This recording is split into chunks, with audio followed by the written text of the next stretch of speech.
Exercise 1.1 का 9th question आज हम करने वाले हैं। 9th क्वेश्चन आपके सामने लिख दिया है, काफी इंपॉर्टेंट क्वेश्चन है। इसके दो पार्ट हैं, पहले फर्स्ट पार्ट कर लेते हैं, फिर आपको सेकंड भी एक्सप्लेन कर देता हूं। क्वेश्चन क्या है? Show that each of the relation are in the set, ये हमें सेट दे रखा है, ये सेट दे रखा है a is equal to x belongs to z, मतलब जो भी इस सेट a के जो एलिमेंट होंगे वो क्या होंगे? z यानी कि इंटीजर के होंगे। और कहां से कहां तक होंगे? 0 से लेकर 12 तक, यानी कि 0 1 2 3 कहां तक? 12 तक। गिवन बाय दिस रिलेशन, ये फर्स्ट पार्ट का रिलेशन है। रिलेशन a और b दो एलिमेंट के बीच में है, such that a minus b is a multiple of 4, यानी कि फर्स्ट एलिमेंट में से सेकंड एलिमेंट को माइनस करूं तो रिजल्ट जो उसका आएगा वो मल्टीपल ऑफ 4 आएगा। मल्टीपल ऑफ 4 का मतलब 0 इंटू 4, 1 इंटू 4, 3 इंटू 4, 5 इंटू 4, ठीक है ना, यानी कि 4 के मल्टीप्लाई में कुछ भी आ सकता है। ये अपना रिलेशन है, इज इक्विवेलेंस रिलेशन। अब हमें ये चीज जो है वो प्रूव करनी है, इक्विवेलेंस रिलेशन। अब इक्विवेलेंस रिलेशन का मतलब ये होता है कि हमें तीन चीजें प्रूव करनी है। सिमिलर ही क्वेश्चन है, इससे रिलेटेड क्वेश्चन पिछले पार्ट्स में आए भी हैं। फर्स्ट पार्ट में हमें रिफ्लेक्सिव प्रूव करना है, फिर सिमेट्रिक प्रूव करना है, फिर ट्रांजिटिव प्रूव करना है। अगर ये तीनों चीजें आपके पास प्रूव हो जाती हैं तो हमारा जो गिवन रिलेशन है वो क्या बन जाता है? इक्विवेलेंस रिलेशन है, ठीक है। Find the set of all elements related to 1 in each case, यानी कि जो दूसरा पार्ट है उसकी भी बात कर रहा है ये कि find the set of all elements, यानी कि हमें सारे ऐसे एलिमेंट बताने हैं जो क्या 1 से रिलेटेड हो, जो क्या हो 1 से रिलेटेड। 1 के साथ कौन कौन से रिलेटेड है? तो सबसे पहले मैं इस सेट ए को थोड़ा ढंग से लिखता हूं, एक्सप्लेन करता हूं कि सेट ए के अंदर कौन कौन से एलिमेंट आएंगे। 0 1 2 3 अप टू 12, ये आपका सेट ए है। और रिलेशन आपका ये है, रिलेशन आपको दोबारा लिखने की जरूरत नहीं है, ठीक है, ये रिलेशन है। अब हमें फर्स्ट पार्ट प्रूव करना है दोस्तों, रिफ्लेक्सिव। क्या प्रूव करना है? रिफ्लेक्सिव। अब रिफ्लेक्सिव प्रूव करने के लिए हमें ये प्रूव करना होता है कि a comma a belongs to r, यहां जहां b है ना उसकी जगह क्या लिख देते हैं? हम a लिख देते हैं। यानी कि एक एलिमेंट है उसका खुद के साथ ही जो गिवन रिलेशन है वो प्रूव करना होता है हमें। तो देखिए यहां a माइनस b है, अगर मैं यहां लिखूं a माइनस a तो इसका जो रिजल्ट आएगा वो क्या आएगी? 0। तो क्या 0 को मैं 0 इंटू 4 लिख सकता हूं? ठीक है, बिल्कुल लिख सकता हूं, क्योंकि फर्क नहीं पड़ने वाला कोई भी। इसका रिजल्ट भी क्या आना है? 0 आना है।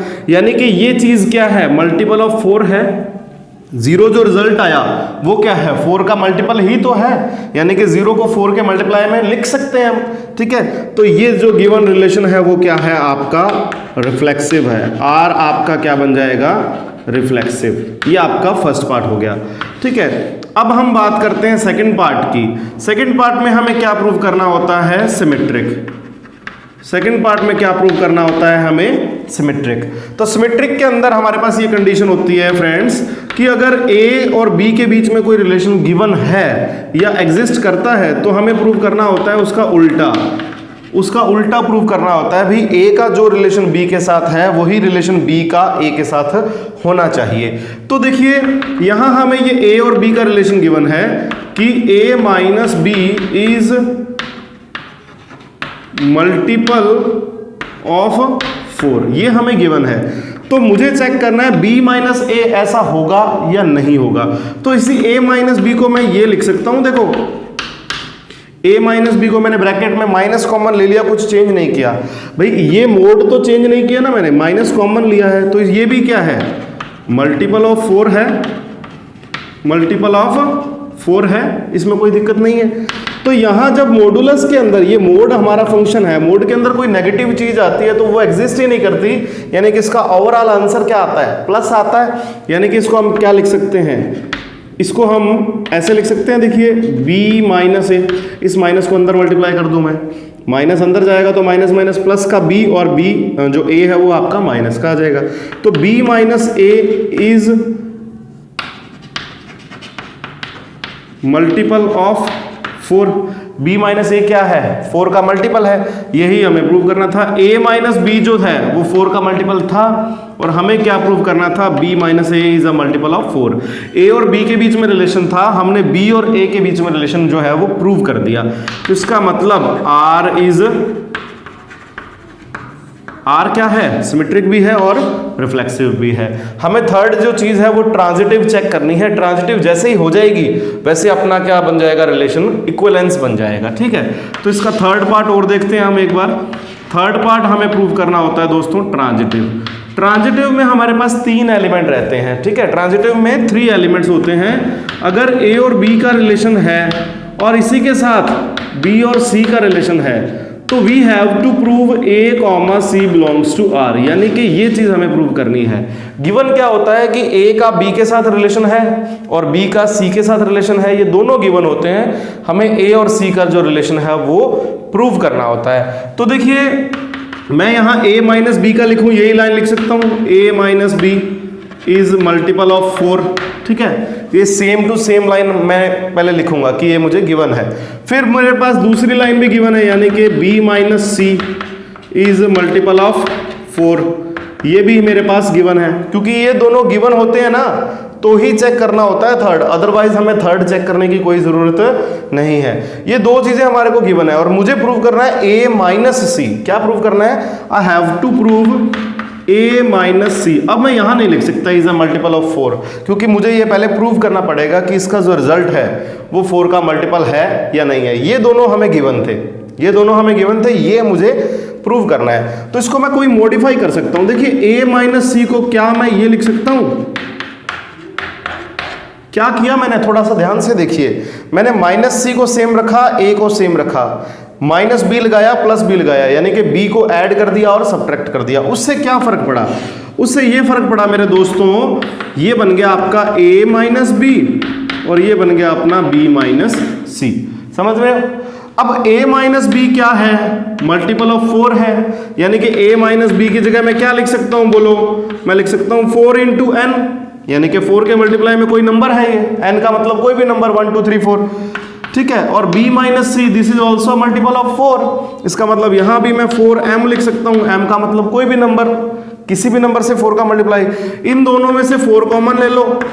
ठीक है, 4 आ गया कॉमन, यहां क्या बच गया, n plus m। n plus m क्या है, कोई भी नंबर है, तो n की जगह 1 2 3 4 है, m की जगह भी 1 2 3 4 है, यानी कि कुछ भी नंबर हो सकते हैं ये।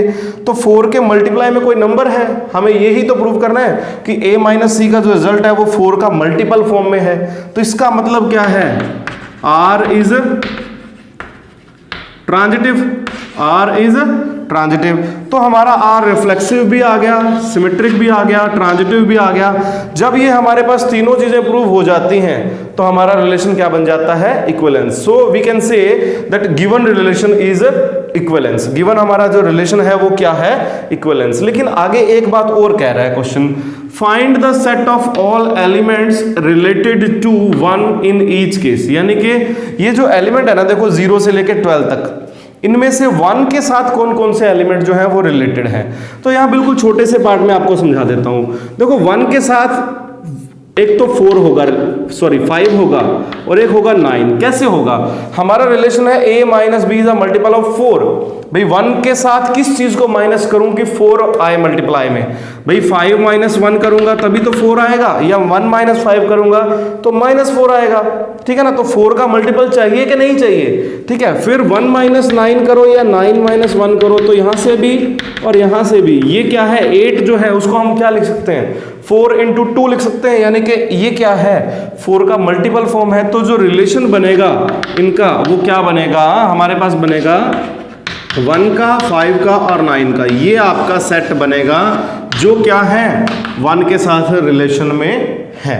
ये 3 एलिमेंट्स हैं इन सभी में से जो क्या है 1 के साथ रिलेशन में है। ठीक है, तो ये आपका इस क्वेश्चन का फर्स्ट पार्ट था। सेकंड पार्ट और देखते हैं। सेकंड पार्ट आपके सामने है। सेकंड पार्ट तो इत्तू सा ही है, छोटा सा ही सेकंड पार्ट है। फर्स्ट पार्ट जो था वो इंपॉर्टेंट था, सेकंड पार्ट में इतनी कोई बड़ी लंबी चौड़ी बात नहीं है। सेट आपको सेम दिया हुआ है, सेकंड पार्ट में रिलेशन चेंज किया है बस। रिलेशन क्या है, a इक्वल b, उसमें था a minus is b is a multiple of 4, वो थोड़ा टिपिकल था प्रूव करना, ये बहुत सिंपल सा है, इसमें तो कोई दिक्कत ही नहीं है। सेट हमें दे रखा है वही 0 से लेकर 12 तक। r हमें फर्स्ट प्रूव करना है रिफ्लेक्सिव, क्योंकि इक्विवेलेंस रिलेशन के लिए हमें वही 3 चीजें जो है वो प्रूव करनी है, रिफ्लेक्सिव, सिमेट्रिक एंड ट्रांजिटिव। तो रिफ्लेक्सिव के अंदर होता है हमारा a बिलोंग्स टू r, ये हमें प्रूव करना है। भाई b की जगह क्या लिखना है, a लिखना है। तो क्या मैं ये लिख सकता हूं a is equal to a, b की जगह मैंने क्या लिख दिया a। तो ये सही बात है क्या, a जो है वो a के इक्वल होगा। a का मतलब इसका कोई भी एलिमेंट, इस सेट का कोई भी एलिमेंट, यानी कि 0 1 2 3, तो 1 is equal to 1, 3 is equal to 3, 5 is equal to 5, 7 is equal to 7, 9 is equal to 9, 10 is equal to 10। तो कोई भी एलिमेंट होगा वो खुद के इक्वल जरूर होगा। तो इसका मतलब ये बात जो है वो करेक्ट है, ट्रू है ये बात। तो रिलेशन इज रिफ्लेक्सिव, ये इतना सा पार्ट था रिफ्लेक्सिव का। ठीक है, फिर हम बात करते हैं सिमेट्रिक की। तो सिमेट्रिक के अंदर क्या करना है, सिमेट्रिक के अंदर हमें ये दिया होता है a, b belongs to r, और हमें प्रूव करना होता है b, a belongs to r, हमें ये प्रूव करना है। भाई मैं ये लिखूं अगर कि a इज इक्वल b है, ठीक है ना, ये गिवन है मुझे, तो मुझे प्रूव करना है b इक्वल a। तो क्या ये बात सही है, भाई a इक्वल b के है तो b जरूरी है, a के इक्वल होगा ही होगा। ये तो बिल्कुल अंधे को भी दिख रही है ये बात, जो पहली चीज अगर दूसरी के इक्वल है तो दूसरी भी पहली के इक्वल होगी। तो इसका मतलब r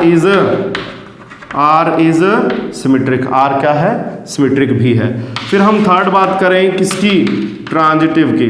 थर्ड बात किसकी करें हम, ट्रांजिटिव की। तो ट्रांजिटिव के अंदर 3 एलिमेंट होते हैं, a, b belongs to r, b, c belongs to r, और हमें क्या प्रूव करना है, a, c belongs to r। ये जो चीज़ है वो हमें प्रूव करनी है। तो इसके लिए हम क्या लिख सकते हैं कि a इक्वल b लिख सकते हैं, और b, c के लिए क्या लिख सकते हैं, b is equal to c, ये लिख सकते हैं। हमें क्या प्रूव करना है, a, c belongs to r। इसका मतलब ये जो चीज़ है ये इक्वल होगी या नहीं होगी। तो देखिए फर्स्ट में a जो है वो b के इक्वल है, सेकंड में b जो है वो c के इक्वल है, ये दोनों इक्वल है, तो ये दोनों बिल्कुल ऑलरेडी इक्वल ही होंगे, ऑटोमेटिकली इक्वल होंगे। ये a और c इक्वल होंगे, तो इसका मतलब रिलेशन कैसा है आपका, ट्रांजिटिव। तो रिलेशन सिमेट्रिक है, रिफ्लेक्सिव है, ट्रांजिटिव है।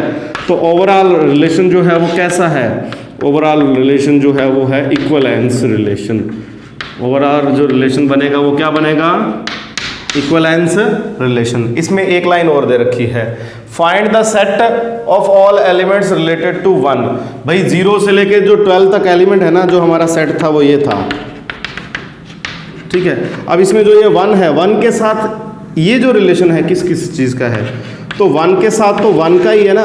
मैं किसको ये नहीं लिख सकता कि 1 is equal to 5, 1 is equal to 3, 1 is equal to 7। भाई a कोई एलिमेंट है 1, b कोई दूसरा एलिमेंट हो ही नहीं सकता जो इसके इक्वल हो, ठीक है ना। 1 इज इक्वल टू 0 नहीं लिख सकता, 1 इज इक्वल टू 5 नहीं लिख सकता, मैं सिर्फ 1 इज इक्वल टू 1 लिख सकता हूँ। a अगर मैंने 1 लिखा तो b कोई दूसरा एलिमेंट मैं नहीं लिख सकता हूँ इनमें से कोई भी, ठीक है ना।